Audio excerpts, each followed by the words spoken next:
তোমরা কোন গ্রামে ঘর, তোমার কোথায় ঠিকানা? দেখা তোমায় হইলাম পাগল, হইলাম দিওয়ানা রে কন্যা।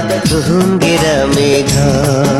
আমি মাস্টরের মাইয়া, আমার নাম হইল বিলকিস।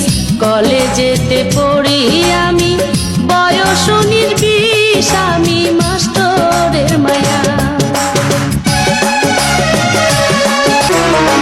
প্রথম দেখায় সখী তুমি কাইরা নিলাম।